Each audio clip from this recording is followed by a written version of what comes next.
My entitled parents made everything about my spoiled and disabled younger sister, ruining every single one of my birthday parties and having my sister blow out my birthday candles and take all of my presents. Now they've learned their lesson. I'm 18 this year and recently independent from my parents. I have a sister nearly 10 years younger than me. She was an unexpected pregnancy for my mother and barely survived until birth. I don't know much about how tough my mother's second pregnancy was since I wasn't told much, but I understand that it was so challenging for her that she couldn't have more kids after my sister. She was in and out of the hospital a lot that year. My mother almost didn't make it through the birth either. It made her and my father cling to my little sister because she might have never existed. And ever since then, I felt like I was just the extra kid in the house, except when they needed me as a free babysitter. The amount of favoritism my parents showed over time has me thinking they were really misguided for not realizing what it was doing to me. Starting with my 11th birthday, my parents wanted me to let my sister blow out my candles because she was 2 years old and wept at the sight of a birthday cake that wasn't hers. I didn't want to, but my parents made me do it. They relit the candles for me to blow out afterward, but the moment felt totally spoiled. The same thing occurred the next year, and the year after that, and so on. They just kept forcing it until it became usual. My sister had to receive gifts on my birthdays too. I never got any on hers, and when I inquired why, they simply told me that I'm a boy and boys don't need to fuss about it as much. I know I was a kid, but did they really believe that was a wise thing to say? Moreover, my parents would always pick a place my sister preferred more than me on my own birthday. Eventually, it turned into my sister having 2 birthdays a year and I got none. Besides this, my parents made their whole lives circle around my sister. If there's something I wanted to do, my sister had to like it too. Otherwise, it was vetoed unless I could do it by myself. I learned to just shut myself in my room with my video games because they didn't seem to bother me there unless my sister wanted to barge in to bother me. I eventually installed a lock on the door just to keep her out. My parents wanted me to remove it, but I freaked out because I was an annoyed teenager who was sick of being disturbed at any time. My sister barged in more than once when I was undressed and my parents were upset at me for being naked, in my own room. When I pointed out how ridiculous that was, they dropped their objection and let me keep the lock. My sister developed a real princess attitude because of how she was pampered daily. She was very bossy. So I avoided her as much as I possibly could. I would use any excuse I could to not have to deal with her, even if I had to invent excuses just to have time alone. My parents hired a teenage girl babysitter and I got more private time. Then the babysitter quit because my sister wouldn't obey her and my parents tried to avoid paying her by claiming she did a poor job. The girl involved some other people and my parents eventually paid her what they owed. Then they hired another girl to babysit regularly, but my parents still made it clear that I was to watch my sister any day I was free. I went out of my way to stay busy at my part-time job if possible. My sister treated me like her personal servant and bossed me around. She even had a silly nickname for me she wouldn't stop using. If I didn't give her everything she wanted, she'd weep and call our parents, and then I'd be in trouble for mistreating her. We had many huge fights because of this. And after I refused to comply anymore, my relationship with my parents turned into barely any communication between us for some time. And yet during my high school graduation, they had the nerve to boast to other parents that they were the reason I worked so hard. While they weren't wrong, the reason they were thinking of wasn't the real one. I worked hard just waiting for when I'd be free. My parents acted like they'd done so much. They didn't even ask me about school until parent-teacher meetings. I graduated with a B and C average. And after my graduation, my parents just took me to some place where my sister always had more fun than me, even though the trip was supposed to be for me. On my 18th birthday in July, though, things really reached a climax. Even though it was my 18th, it didn't feel like it was about me at all. I prayed that we were going to my favorite restaurant for once, but no, they had the party at the local imitation Chuck E. Cheese. So it was the go-to party spot whenever anything big was achieved, including my high school graduation. I did mention it was a place my sister would like more than me. I was surrounded by youngsters half my age having celebrations, and I was so bored with nothing to do but eat average pizza and play prize machines and outdated arcade games for tickets for low-quality prizes that brought me no happiness. Then, when it was time for cake, my parents came out with one that was pink with white flowers. Sure, it had my name, but it was clearly not a boy's cake, and there were only 10 candles. My parents lit the candles and placed it right in front of my sister to blow out. That's when it all started. I suddenly had this mental moment of all the built-up anger mentally flashing before me, and then I just began ugly crying. I, an 18-year-old boy, was crying in front of the whole family. Everyone was so stunned that time seemed to just stop. I stood up and all of the things I'd been suppressing for the past 8 years just poured out. Like word vomit, and I yelled at my parents for everything they'd done, for not caring for me, for treating me like a servant, and for making everything about my sister. The entire family saw this event, and when it was over, I just walked outside to sit by the family car. Several relatives followed me out to say they were sorry and that they didn't know about the pink cake because my parents hid it until it was served. I said it didn't matter that they didn't know. They all sat back and observed as my life was dominated by Little Miss Sunshine for the past 8 years. I had no true birthdays or celebrations of my own, they were all about her.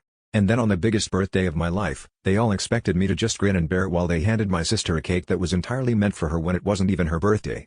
Some of them began apologizing, but they excused it, saying all this time they just thought I was fine with it because my parents said I was. I told them I was never fine with it and my parents forced it on me every year until I just acted to accept it. I stretched my arms out and asked them to look where we were. Does it look like the place I wanted to celebrate my graduation and 18th birthday? No one even tried to defend me all this time. I'm just the other kid while my sister got everything. I didn't even get to have any of my pals there because my parents stopped letting me invite them long ago after they tried to express their opinions over my sister getting to blow out my candles. There are 365 days a year, and was it so terrible to want one that was about me and not her? Instead, I'm treated like the selfish brat for wanting my own birthday. Then I went back to ugly crying. My dad came outside by that point to scold me for making such a big scene. Because my mom was crying too. My sister was upset because I spoiled her moment and now everybody in there who saw me thinks they're poor parents. I ended up shouting at him that they are poor parents and he should know exactly why. Well, after I said that, the rest of the family pounced on him like a pack of wolves. Better late than never, I guess, but I'd never seen anything like it before. My dad was practically pushed right up to the restaurant front door and then most of the crowd went back inside with him to confront my mom too.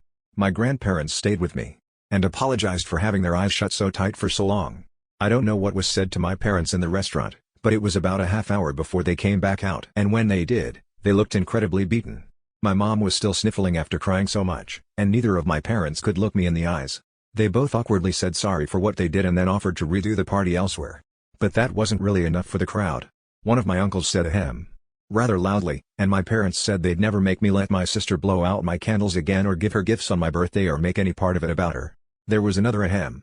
And my parents also said sorry for getting a cake that was clearly not even meant for me. And that they just thought I wasn't worried about cake anymore at my age. Oh boy, was that the wrong thing to say. I became mad all over again and shouted at them that my age didn't matter. They'd literally given my birthday to my sister and had no valid reason as to why, and they knew it. Then I said there was no point in redoing the party because it's too late. They clearly showed that I mean nothing to them. They ruined 8 years of my life until I became an adult. What future birthdays with them could I possibly look forward to? Well, my dad started to get mad at me for saying that. But when the entire family yelled at him, he stopped. My grandfather told him I'm exactly right. And there is no way they can fix the damage now.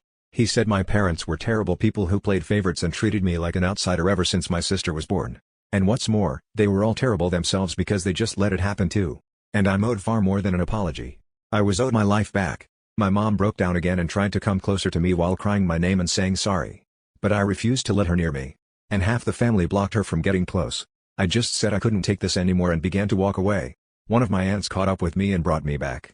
I could hear multiple family members shouting and cursing at my parents over what happened, but I was so upset I couldn't even feel happy for any bit of justice after all this time. And where was my sister when this was all happening? She was still in the restaurant all alone eating cake and tearing open gifts that were there for me. And if anyone was wondering, yes, my parents served her some cake after I cried and walked out. You'd think doing that wouldn't be their main focus at the moment. But at least they were called out on it later. My grandparents got me to calm down and sit in their old minivan while everyone else cleared out the party. My sister threw a big tantrum after being caught opening my gifts, one of which was a brand new smartphone that she threw against the wall and broke because she wasn't allowed to keep it. She literally just got a brand new phone on her own birthday a few months earlier. I ended up being so upset that I was ranting that I never wanted to celebrate my birthday again. My grandparents let me stay the night at their house, and when I returned home I still didn't talk to my parents. My mom just kept weeping because I wouldn't speak to her and my dad was as quiet as me. They would soon try to make things up to me, but it would only make things worse. The next weekend my grandparents convinced me to join them for dinner. When we arrived, I was surprised to see a big celebration waiting for me. My parents were there, and they managed to keep happy smiles on their faces for most of the time. There was a large chocolate cake with 18 candles and even a banner with my name. They called it my joyful belated birthday graduation party because I missed both this year. I had to act like I was happy. One fun party doesn't fix 8 years of favoritism or really make a big change in it. And my sister? She was at the table, her arms crossed and her lip twisted because it wasn't all about her like before. Instead of singing happy birthday, they sang a different tune called Happy Day. Right after I blew out the candles, my sister yelled. A really loud scream like a young girl. She began crying and complaining about being left out, and my parents hurried her out and then back, looking even more upset. She sulkily stayed quiet in her seat for the rest of the celebration. I did get a new smartphone, and my sister lost hers for her behavior at the last party. But that wasn't all. The whole family had come together to get me a car. It was an old white Volvo, but I adored it as soon as I saw it.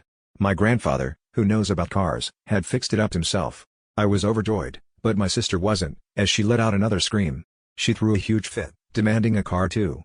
My mom had to take her to the bathroom, and they were gone for a while. My dad just looked defeated. My sister had spoiled their effort to look good. The family. Many relatives had harsh words for my parents, saying my sister acted like that because they let her be a spoiled princess. I started driving the car immediately, but soon my sister wrecked it by smashing 2 windows and cracking the windshield with a hammer. My parents stopped her from more damage, but she screamed and tried to bite them when they took the hammer. Everyone was mad at my sister, especially my grandparents, as my grandfather had worked hard on that car, and she destroyed it in a fit. My parents had spoiled my sister so much that she couldn't understand why I could have something she couldn't. Other family members criticized them for turning her into an entitled brat who expects everything handed to her. Her future looks rough unless they teach her respect. She was grounded for the summer and sent to boarding school. My mom cried a lot about it. But my dad insisted it was the only way to fix their mistakes. They admitted they were to blame.